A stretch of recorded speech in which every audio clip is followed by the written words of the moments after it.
Salut à tous, c'est Pank de la chaîne, bienvenue sur cette vidéo qui aujourd'hui va parler de débuter l'hypnose, en tout cas prendre en compte des éléments quand on souhaite travailler sur soi ou quand on souhaite accompagner des partenaires et les moments où on ne sait pas trop par quoi commencer. Vous savez que je suis sur un projet sur la méthode Silva où je veux l'étudier avec la vision d'un hypnotiste et pour ce faire, je reprends tous les cours et je tente de vous partager avec sa sémantique ce que nous, on retrouve dans l'hypnose et l'auto-hypnose. J'ai la chance de pouvoir hebdomadairement partager avec Lipasco, qui est la directrice et une instructrice de la méthode Silva et qui est surtout hypnotiste. Ça donne des éléments intéressants et dans cette quête d'information et de découverte plus approfondie du système, j'ai eu la chance d'avoir dans un package que je me suis acheté on va dire des vidéos dans lesquelles José faisait une émission et il répondait à pas mal de questions. Et dans une des vidéos, je trouve qu'il y a un élément qui est intéressant concernant le stress. Vous savez que la plupart des partenaires qu'on va avoir en session arrivent avec des problématiques, donc sont stressés, sont dans un mal-être et un malaise assez important. L'idée étant de permettre à ce que le comportement problématique ou plus intéressant, la cause du problème puisse se diluer, en tout cas être recadré pour être perçu, ressenti de façon différente. Pour Silva, il y a 3 éléments majeurs qui donnent un stress élevé et je me suis dit ça peut être sympa de s'axer dessus. Déjà pour le travail perso, quand vous faites de l'auto-hypnose, quand vous faites une auto-analyse, etc. Et se dire, tiens, ça peut être des points à interroger. Nous, on le fera dans les sessions en hétéro-hypnose au travers du questionnement ou de ce que beaucoup appellent l'anamnèse. 3 éléments. Le premier, c'est ce qu'il appelle le guilty complex, donc la notion en fait de culpabilité.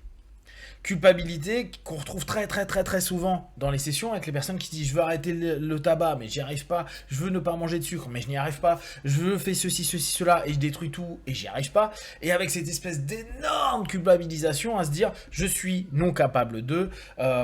je suis nul, mauvais, etc., pas digne de, tout ce que vous voulez. Ça crée énormément de stress et ça crée surtout une dévaluation de soi-même, un dialogue intérieur qui est complètement naze et on se doute bien que c'est compliqué pour ces personnes de se dire non mais je vais y arriver. Alors souvent ils viennent voir un hypno ou un sophro ou quelqu'un qui va travailler avec de la suggestion pour se dire programme-moi s'il te plaît à ce que je ne sois pas aussi faible, mauvais, pas bon, insupportable, procrastinateur, qu'importe quoi. Malheureusement,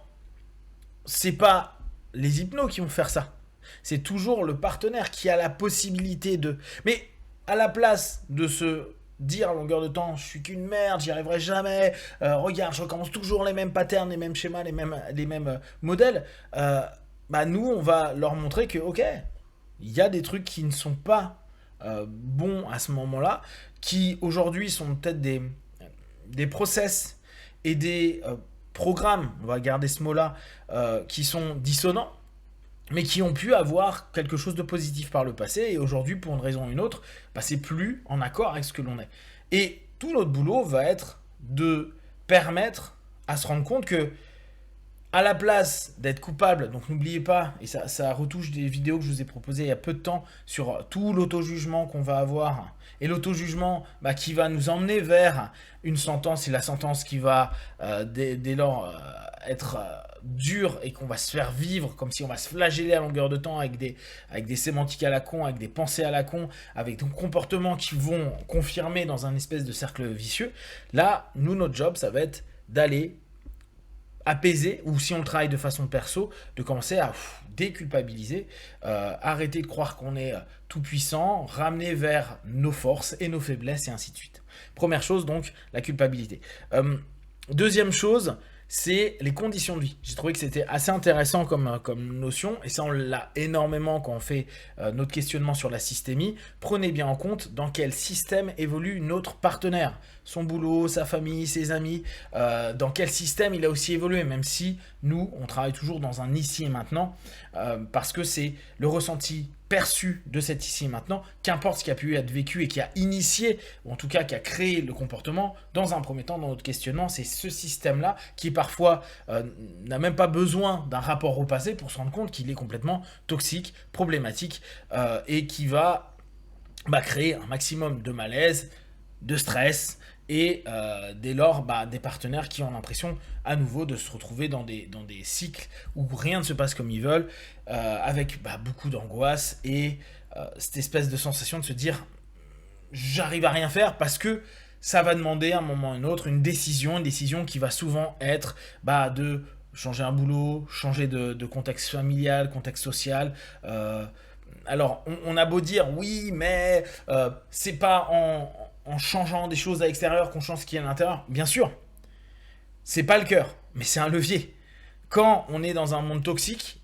et on le voit à l'adolescence, si on est entouré de potes qui font que des conneries et qu'on reste dedans, il y a de fortes chances qu'on fasse des conneries. Si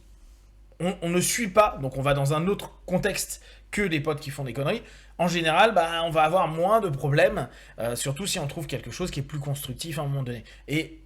bien sûr, ça reste un cheminement qu'on doit faire en interne. Néanmoins, on ne peut pas nier cette notion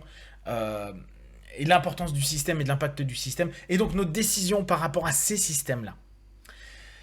Enfin, dernière chose, ça va être tout le travail sur les deuils. Là encore, dans notre questionnement, dans le système ou dans les notions premières, est-ce qu'il y a eu des pertes, des deuils importants ? C'est bien sûr humain, mais c'est aussi immatériel, c'est aussi émotionnel, c'est plein de choses. Ne vous arrêtez pas simplement à la mort d'eux. Ça peut être la perte de quelque chose d'hyper important, d'une relation, d'une situation, parfois même d'un truc très matériel. Ça ne pose aucun problème. Là, on sait que les personnes, si en plus on rajoute la culpabilité qu'il peut y avoir à l'avoir perdu ou à ne pas avoir fait certaines choses vis-à-vis de ces personnes-là, on commence à accumuler. Si en plus il y a un système qui est tout pourri, on sent que la personne elle va être sous pression à longueur de temps. Donc, voir les deuils, les pertes, comment ça l'impacte et comment souvent on se maintient à se dire j'aurais dû, j'aurais pu, pourquoi moi, pourquoi à ce moment-là, pourquoi. Et on recommence tout un cheminement interne qui est tendu, qui est dans une recherche et une quête de réponses qui souvent ne satisfera pas du tout, et le praticien va tendre à offrir la possibilité de voir les choses autrement, d'agir autrement, et surtout de se rendre compte que ce qui est et ce qui a été, et que le mix des deux, et on revient sur notre ligne du temps, sur cette frise de vie, on sait très bien que la réalité de l'impact d'un passé sur le présent n'est pas aussi important qu'on le croit, et souvent il s'arrête avant juste le présent. C'est juste nous dans la pensée qui allons récupérer pour recommencer un mal-être ou un malaise qui est plus profond en soi et qui va créer un ensemble de réponses et de comportements qui ne nous convient pas. Donc 3 éléments qui peuvent être utiles pour quelqu'un qui commence un travail perso, ou qui accompagne, et même pour des personnes qui sont un peu plus vétérantes, où vous pouvez très bien vous dire tiens, là je trouve pas forcément des éléments qui matchent, je peux aller voir son système, bon ça on le fait assez spontanément, quels ont été les deuils qui n'ont pas été gérés. J'arrive pas à recréer quelque chose dans ma vie, oui, mais il y a peut-être quelque chose qui a été perdu, et pour l'instant on l'a pas encore complètement gardé et maintenu. Et puis cette notion de culpabilité qu'on retrouve beaucoup dans des systèmes comme le FT notamment, qui a une super suggestion, même si je m'aime et je m'accepte comme je suis, diminuer la culpabilité, cette sensation de se dire je suis pas cool, je suis pourri, etc. Non, même si j'ai eu des attitudes, même si j'ai fait, même si j'ai dit, même si plein de choses, même si je me suis promis d'eux et que j'y suis pas arrivé, ça n'empêche en rien que je peux m'estimer, me respecter, me donner de l'attention, de l'amour, et puis avancer pour orienter vers quelque chose qui me semble plus juste et pas simplement me faire du mal, basiquement, parce que bah, ça ne fait pas avancer plus le schmilblick. Si vous avez des questions et des remarques, partagées sur Facebook, YouTube, j'y répondrai le plus rapidement possible et comme d'habitude, de tout ce que je propose, ne prenez que ce qui est bon et juste pour vous. Testez, observez, analysez et concluez. Be one. Ciao.